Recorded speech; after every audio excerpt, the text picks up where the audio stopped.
The Lorax. Love it or lose it.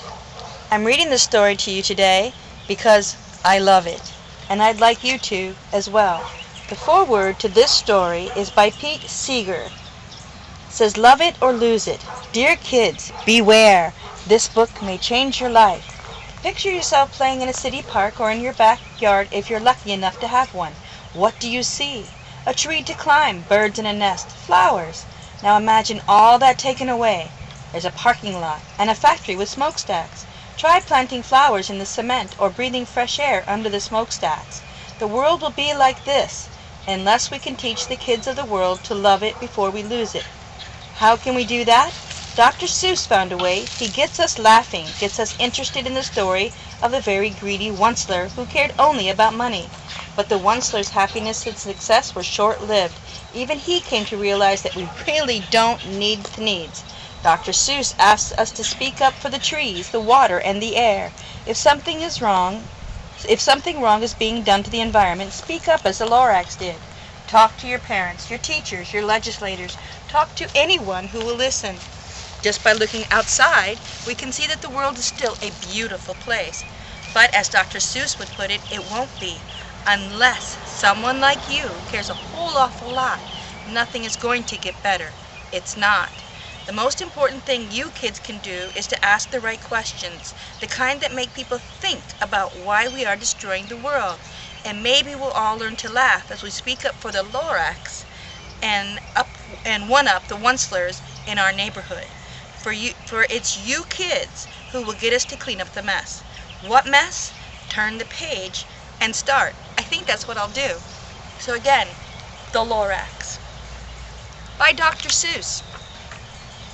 At the far end of town where the grickle grass grows and the wind smells slow and sour when it blows, and no birds ever sing excepting old crows, is the street of the lifted Lorax. And deep in the grickle grass, some people say, if you look deep enough you can still see today where the Lorax once stood, just as long as it could before someone lifted the Lorax away. What was the Lorax, and why was it there, and why was it lifted and taken somewhere? From the far end of town where the grickle grass grows? The old Onceler still lives here. Ask him. He knows. You won't see the Onceler. Don't knock at his door. He stays in his lurkdom at the top of his store.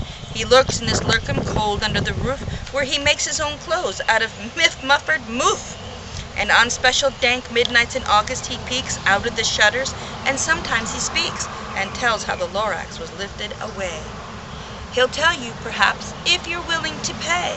On the end of a rope he lets down a tin pail, and you have to toss in 15 cents and a nail, and the shell of a great-great-great-grandfather snail. Then he pulls up the pail, he makes a most careful count to see if you'd paid him the proper amount. Then he hides what you paid him away in his snub, his secret strange hole in his grooveless glove. Then he grunts, I will call you by whisper my phone, for the secrets I tell you are for your ears alone. Down slops the whisper phone to your ear, and the old Onceler's whispers are not very clear, since they have to come down through a snurgly hose, and he sounds as if he had smallish bees up his nose. Now I'll tell you, he says, with his teeth sounding gray, how the Lorax got lifted and taken away. It all started way back, such a long, long time back. Way back in the days when the grass was still green, and the pond was still wet, and the clouds were still clean. And the song of the swoomy swans rang out in space.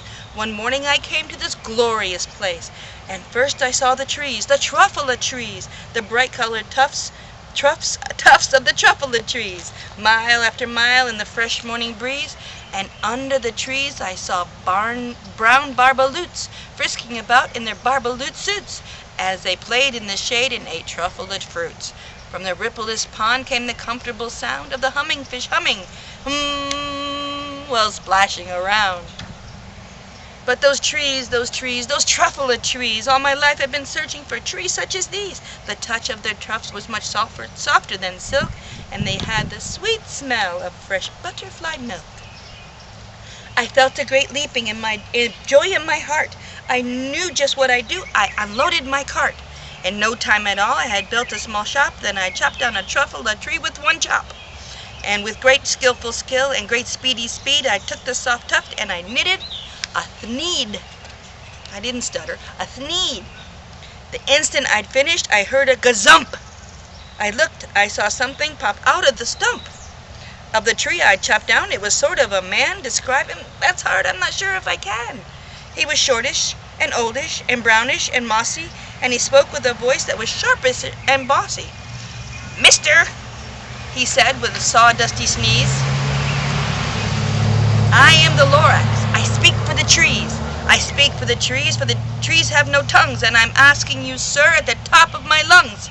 He was very upset, and he shouted and puffed, "What's that thing you've made out of my truffle tuft?" "Look, Lorax," I said, "there's no cause for alarm. I chopped just one tree. I'm doing no harm. I'm being quite useful. This thing is a thneed. A thneed's a fine something that all people need. It's a shirt, it's a sock, it's a glove, it's a hat. But it has other uses, yes, far beyond that. You can use it for carpets, for pillows, for sheets, or curtains, or covers, for bicycle seats." The Lorax said, "Sir, you are crazy with greed. There is no one on earth who would buy that fool thneed." But the very minute I proved he was wrong, for just that minute a chap came along, and he thought that the thneed I had knitted was great. He happily bought it for $3.98. I laughed at the Lorax. "You poor stupid guy, you can never tell what some people will buy."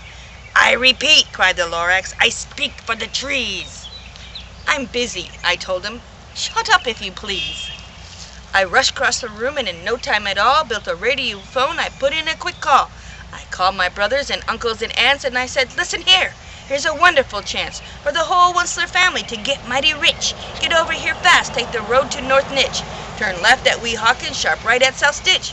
And in no time at all, in the factory I built, the whole Wensler family was working full tilt. We were knitting thneeds as busy as bees to the sound of chopping of truffle trees. Then, oh baby, oh, how my business did grow. Now chopping one tree at a time was too slow. So I quickly invented my super axe hacker, with which whacked off 4 truffle trees at one smacker.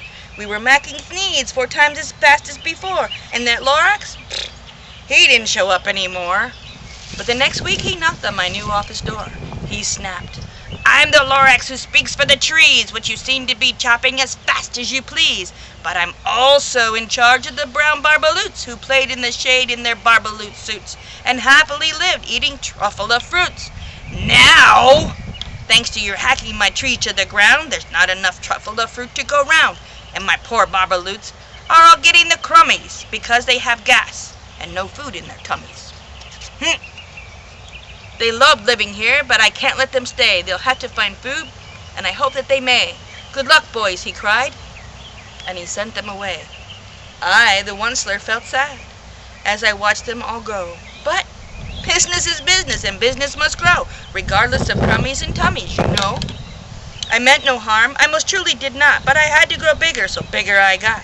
I biggered my factory, I biggered my roads, I biggered my wagons, I biggered the loads of the thneeds I shipped out. I was shipping them forth to the south, to the east, to the west, to the north.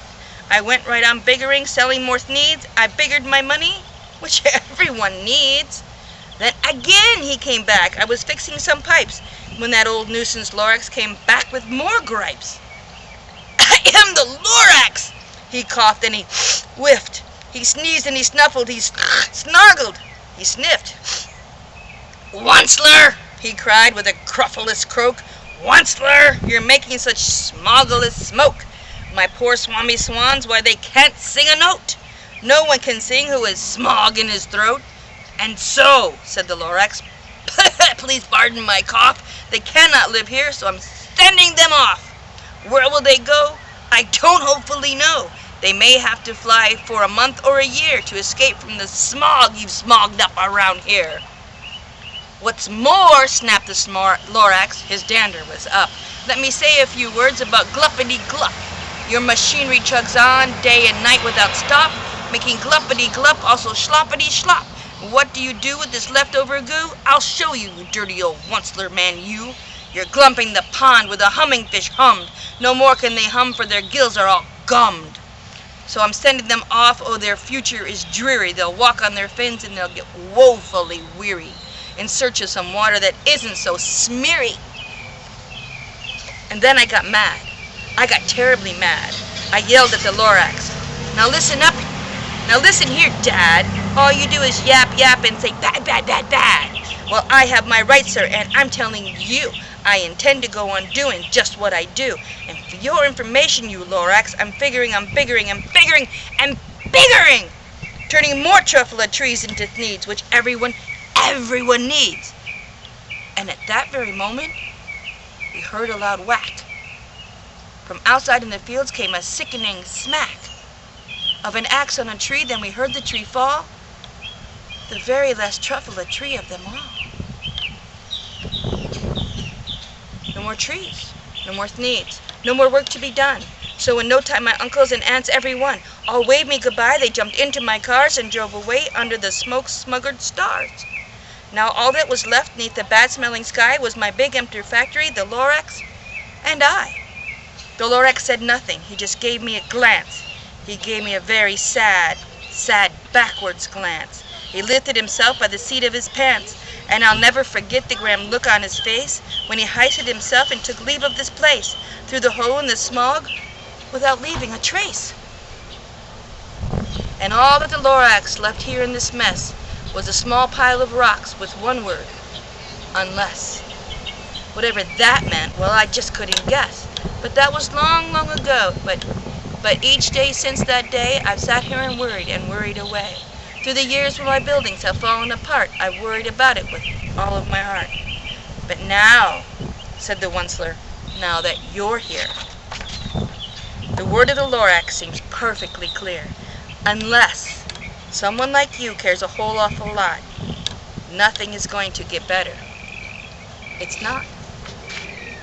So, catch, calls the Onceler. He lets something fall.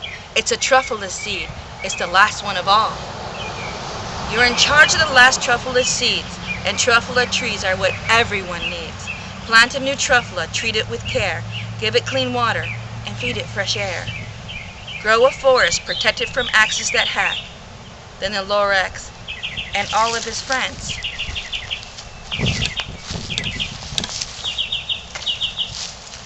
may come back.